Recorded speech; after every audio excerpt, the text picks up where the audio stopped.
Let's be real. This season, it wasn't just episodes. It was a movement, a lifeline, a mirror, a blueprint. And today, we're putting it all together, not just to remember, but to reclaim.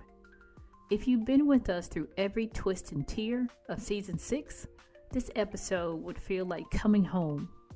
If you're just now tuning in, buckle up, because I'm walking you through the most powerful, tear-filled, gut-wrenching, strength-giving truth we've shared. By the end of this episode, you'll understand the full arc of what it means to fight for yourself, build the system we deserve, and become your own hero. Let's do this, warrior to warrior. Welcome to Empowerment in Illness. I'm Gwen. As we are recapping season 6, I thought I would do it differently and discuss the lessons learned from each episode. So let's get started. Episode 1, Self-Sabotage and Chronic Illness. How we unconsciously block our own healing, peace, or progress, and how to stop. Self-sabotage often looks like self-protection. Avoiding appointments, ignoring symptoms, or delaying medication may feel like laziness or resistance, but it's often rooted in fear. When we've been dismissed or gaslit, we stop trusting the system and ourselves. Sometimes the sabotage is really, I don't want to be disappointed again. Ask yourself, what am I really protecting myself from? Avoidance might be your nervous system saying, I'm overwhelmed, not, I don't care. We don't sabotage because we're weak. We sabotage because we're tired. Flare fatigue, decision fatigue, appointment fatigue. These aren't excuses. They're real. Rest isn't sabotage, but pretending we're okay when we're not is. Sometimes we stop advocating because we're worn down, not because we've given up. Give yourself grace. Burnout isn't a character flaw. It's a warning light. The stories we tell ourselves matter. I'll never get better. No one listens anyway. It's always going to be like this. These thoughts plant seeds of self-sabotage. They keep us stuck in a cycle of proving ourselves right instead of choosing something different. You can't always change the pain, but you can challenge the story. Healing requires a relationship with yourself, not just your symptoms. Self-sabotage happens when you treat your body like the enemy. Real healing begins when you talk to yourself like someone worth saving. Every time you listen to your body instead of bullying it, you're disrupting sabotage and choosing self-trust. Ask yourself, where in my life do I resist support even when I need it? What's one habit I call normal that's actually a form of sabotage? If I truly believe healing was possible, what would I do differently? Episode 2, The Ants in the System. Dissecting the automatic negative thoughts, ants, that shows up in our bodies, in the medical system, and in our own minds, and how to fight back. Negative thoughts are wired into broken systems, not broken people. We are conditioned to expect pain, dismissal, and defeat because the healthcare system often teaches us not to hope. It's not your mindset that's flawed. It's the system that made you feel like healing isn't possible. Your thoughts are not the enemy. They're symptoms of a system that has trained you to distrust yourself. Your brain believes what you repeat. Automatic negative thoughts, ants, say, no one believes me. It's probably all in my head. I'm too much. I should be stronger. These thoughts become habits, not truth. Just because it's automatic doesn't mean it's accurate. You have the power to rewrite your inner script. Self-advocacy starts in the mind before it hits the exam room. If you walk into a doctor's office expecting to be dismissed, you show up smaller, quieter, and less confident. Ant thoughts sabotage your voice before you get the chance to speak. Name the ants before they run the room. Practice this inner dialogue. I deserve to be heard. I don't have to prove my pain to earn care. You're not just fighting your illness, you're fighting generational messaging. Especially in communities of color, women, and marginalized identities. Ants are passed down like inherited trauma. Don't complain. Push through. Stay quiet and polite. Healing requires unlearning. You can respect your upbringing and still choose a louder truth. We also pointed out that the medical system itself has its own ants, and they trickle down to the way we're treated. If it's not visible, it's not real. Patients are exaggerating. If you don't have a test for it, it's psychological. Their ants are not your truth. Advocate anyway. Episode 3. When you don't know how to advocate for yourself. Advocacy isn't about being loud. It's about being prepared, self-aware, and unwilling to shrink. But what happens when you're too drained, too unsure, or too afraid to speak? Advocacy starts with believing yourself first. You cannot fight for your needs if you're still questioning whether they're valid. Doubting your pain or minimizing your symptoms will always sabotage your power. Self-advocacy doesn't begin in the doctor's office. It starts in your own mirror. I believe myself. I don't need permission to take up space. You don't need the perfect words to speak the truth. Many people stay silent because they think they need to sound like a doctor or an expert. But real advocacy isn't about jargon. It's about clarity, consistency, and conviction. Start with this script. Here's what I am feeling. Here's how it's affecting me. Here's what I need from you today. That's it. That's powerful. You can't advocate through burnout. You cannot advocate well when you're running on empty, disconnected from your own body, or re-traumatized by past dismissal. Sometimes the best advocacy is saying, I need someone else to help me fight right now. Advocacy doesn't mean doing it alone. Recruit your people. Bring notes. Email after the visit. Choose strategy over struggle. There's no one right way to speak up, only your way. Some advocate with tears, some with spreadsheets, some with silence until the moment matters. There is no one-size-fits-all advocate. There's only authentic advocacy, whatever that looks like for you. Find your voice, not their voice. This is my body, this is my life, and I have a right to be heard in a way I know how. Ask yourself, if you're advocating for someone you love, how would you show up? Could you offer that same energy to yourself? Advocacy isn't about volume. It's about presence. It's saying, I may not know all the answers, but I know I matter here. Episode 4, Beyond the Diagnosis, Why Representation in Research and Clinical Trials Matter. Chronic illness isn't one size fits all. When research and clinical trials ignore the people most impacted, the results are flawed, and the care is dangerous. This episode challenged gatekeeping in medicine and demanded equity. Lack of representation isn't an oversight, it's a pattern. Marginalized groups, especially Black, Brown, disabled, LGBTQIA+, and low-income communities, are constantly underrepresented in medical research. This isn't a fluke, it's systemic.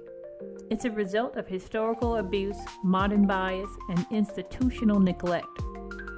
If you felt unseen in your treatment plan, you're not paranoid.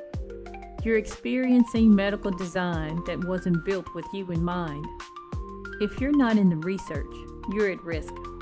Medication, treatments, and procedures are often tested on narrow populations, young, white, able-bodied males. So when you take that medication, it might not even be tested for how it reacts in your body. Advocacy includes asking, was this tested on people who look like me, live like me, struggle like me? If the answer is no, you deserve better data, better care, better respect. Medical racism isn't just in history books. We brought truth to the surface. Tuskegee wasn't the only story. Black women still die at higher rates in childbirth. Pain is still undertreated in people of color. Many don't participate in clinical trials because the system still hasn't earned their trust. Representation doesn't start with recruiting. It starts with rebuilding trust. That means culturally competent care, fair treatment, and justice in research. Your story deserves a seat at the table, not just a spot in the waiting room. Research needs lived experience. Clinical trials need diversity in age, body size, co-occurring conditions, neurodiversity, and socioeconomic background.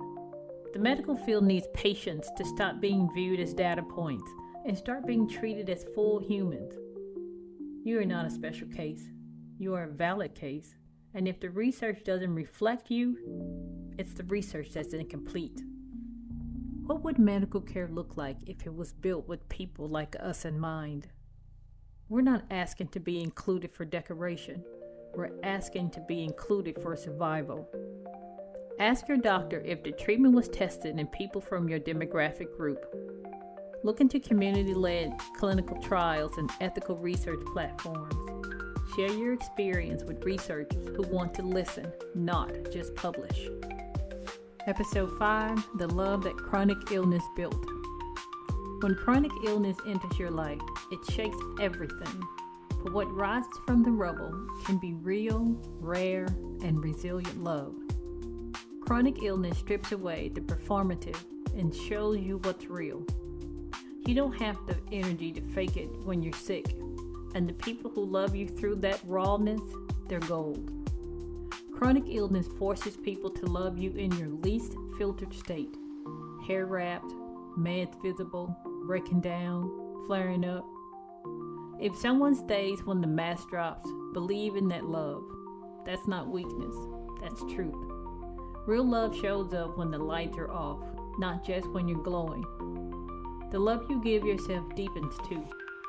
Illness makes you relearn your body, your needs, your value. You begin to offer yourself grace when you used to offer guilt, and that's self-love under pressure. You are not hard to love just because you are hard to care for some days. You are worthy exactly as you are, even in the flare, even in the fog. Chronic illness strengthens or exposes relationships, and both are a gift. Some people walk away, some disappoint you, some stand taller than you ever imagined. Illness doesn't just test love, it clarifies it. Let the ones who left go. Make room for the ones who came closer. Don't chase who was scared of your truth. Embrace who leaned in. Love doesn't always look the same after diagnosis, and that's okay. You may love slower, deeper, differently. Intimacy might look different. Boundaries change, roles shift, but love still lives here. It just adapts, and sometimes it expands. You get to redefine what love looked like in your life, and your story is still worthy of romance, softness, partnership, and peace. Chronic illness didn't take love away from you. It showed you the kind you had been settling for.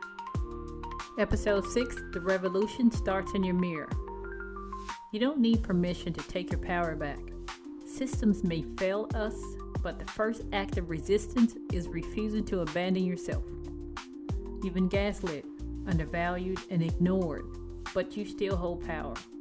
The medical system, the workplace, society, even family might have silenced you, but that silence isn't your truth.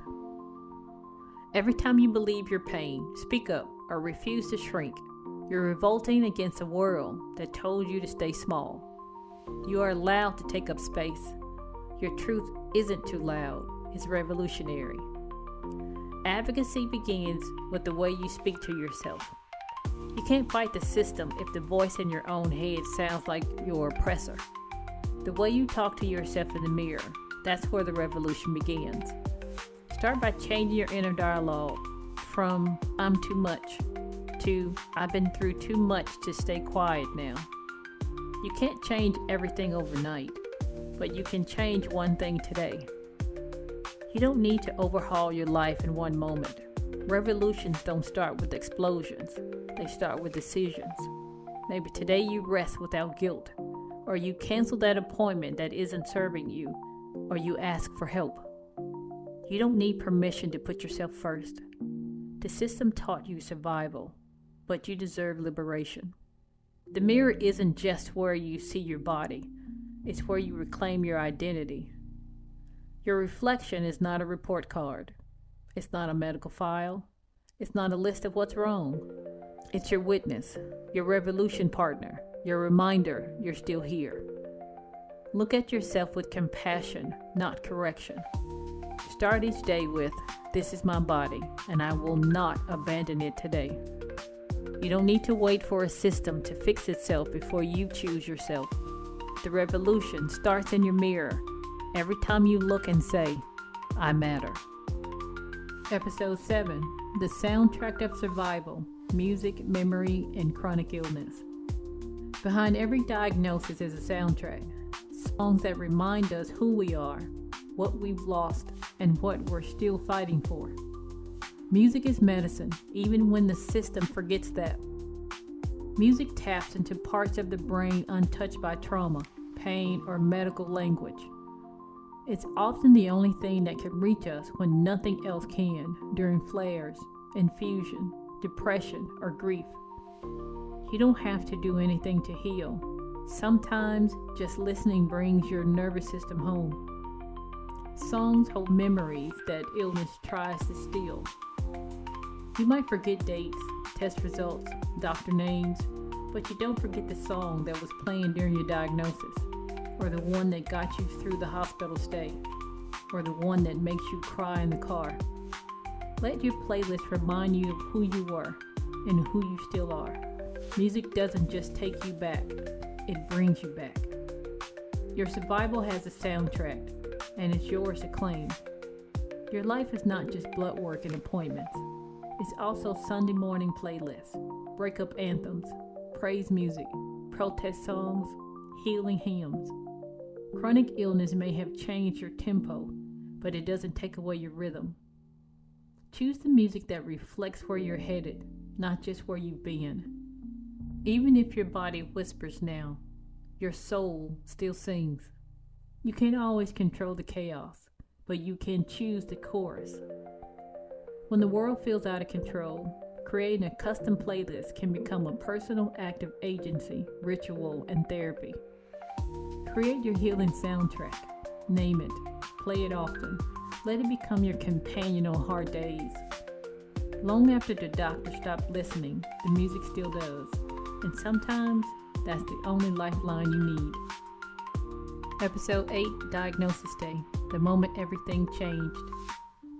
There is the person you were before your diagnosis, and the person you had to become after. The moment everything changed isn't just clinical, it's existential. Diagnosis Day isn't just a date, it's a life-altering line in the sand.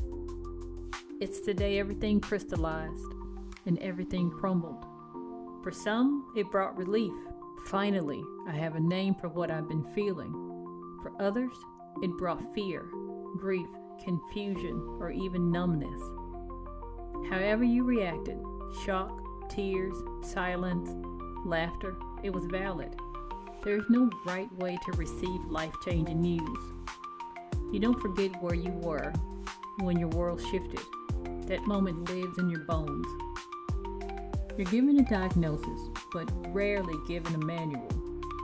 Doctors give you the name of your condition, but they don't tell you how to explain it to your friends, how to grieve the old version of yourself, how to hold on when you feel like you're disappearing. Diagnosis is the beginning of the journey, not the end. It's okay if you had no idea what to do next. Most of us didn't. You are allowed to mourn, and you are allowed to rise. Grief and growth are not opposite, they're companions. You might miss who you were and still love who you're becoming. It's not weakness to miss the life you planned. It's strength to build something new in its place. The day you were diagnosed wasn't the end of your story. It was the start of your warrior chapter. Diagnosis Day created a permanent anniversary in your soul. Some people celebrate it, some dread it, some ignore it. But it's there, etched in memory and muscle and every appointment that came after. You get to define what that day means to you. It that doesn't get to define you. Diagnosis Day is when everything changed, but it's also the day you stop being invisible. From that day forward, you are no longer just surviving, you are learning how to rise. Episode 9, You Don't Look Sick, but I'm fighting for my life. Just because they can't see it doesn't mean it's not there. This episode uncovered the mental, emotional, and physical toll of looking fine while feeling like you're falling apart. Invisible illness is not imaginary. Just because it doesn't show up on your skin, a scan, or a lab doesn't mean it isn't real. Our pain, our fatigue, our fear, it all counts even if no one else can see it. You're not faking being sick. You're faking being okay.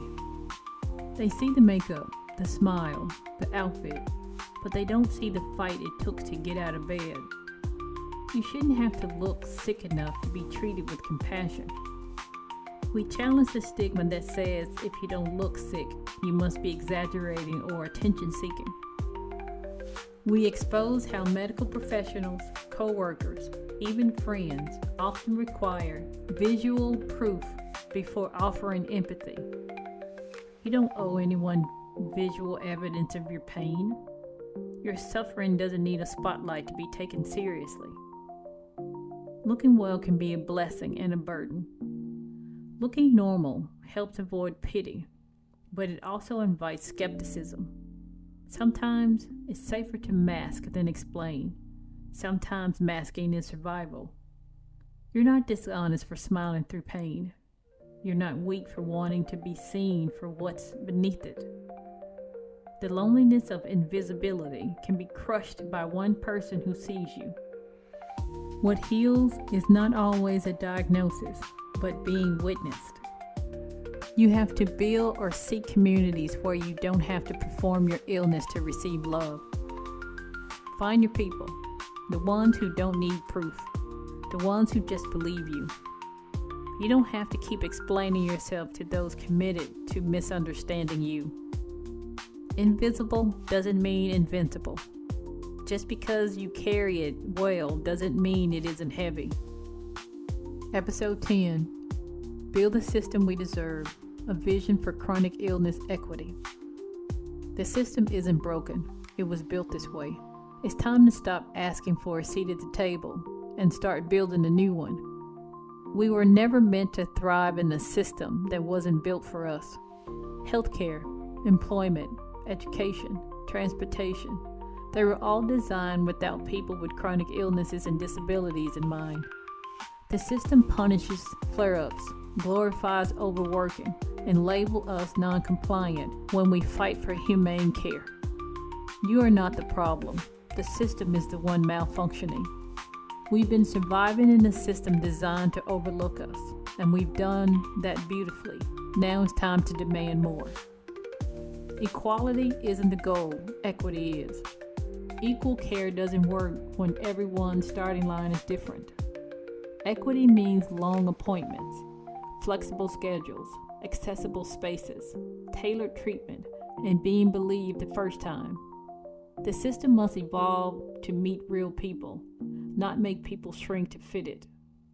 We don't need the same as everyone else. We need what actually works for us. Representation isn't a luxury, it's a lifeline. Without diverse voices in clinical trials, hospital boards, HR departments, and research labs, the system will continue to overlook the most vulnerable. Representation isn't just about race or gender, it's about lived experience. We must be in the rooms where decisions are made about our bodies, our benefits, and our care. And when they don't open the door, we build our own house. Building the system we deserve begins with micro-revolutions. Here are bold but tangible action steps for warriors and allies alike. Healthcare. Ask, how would this treatment affect people with my background? Support functional, integrative, and culturally competent medicine. Workplaces. Normalize remote work, flexible schedule, and flare-friendly policies. Speak up when accessibility is treated like a burden. Communities. Create peer support systems where patients are mentors and advocates. Build local networks for care swaps, flare kits, ride shares, or wellness checks. Research. Demand inclusion in study design, not just participation. Support organizations pushing for diverse clinical trials and funding equity. You don't have to wait for the system to change. You can be the blueprint. We don't just want better outcomes. We want a world where being chronically ill doesn't mean being chronically dismissed. We are not here to fit into a system that forgets us. We are here to build the system we deserve. Before we leave, I would like to close with a special portion of the show I call Healing Heartbeats. This is where we allow ourselves to wallow in sorrow. Give yourself 3 minutes to laugh, cry, scream, cuss, or just sit in silence. Whatever you need to do to feel it, do it. Let the depression in for only 3 minutes. Once you reach 3 minutes, compartmentalize it and get back to living. This is a rinse and repeat behavior. You cannot let depression take over, because when it does, it will not let go. When we hear about the passing of someone, they have the day they were born and the day they pass away. There is a dash in the middle. It's not a long line, but a short dash. That dash represents your life. Go live in spite of having a chronic illness. Don't let your condition stop you. So here we are, at the end of a season that wasn't just about education. It was about transformation. We made it through 10 episodes, 10 moments of truth, 10 calls to action, 10 sacred conversations that held space for every part of your journey, your fear, your fire, your fatigue, and your fight. This season started with self-sabotage, and look how far you've come. You've unpacked the automatic thoughts that tried to silence you. You fought to reclaim your voice, even when it trembled. You've redefined what love, advocacy, rest, and revolution means when your body is at war with itself. You stood in the mirror and decided to keep going. You named your pain and still made space for joy. You've remembered that you don't need to look sick to be fighting for your life. And more than anything, you've stopped waiting for someone else to save you. You've started to build the system you deserve.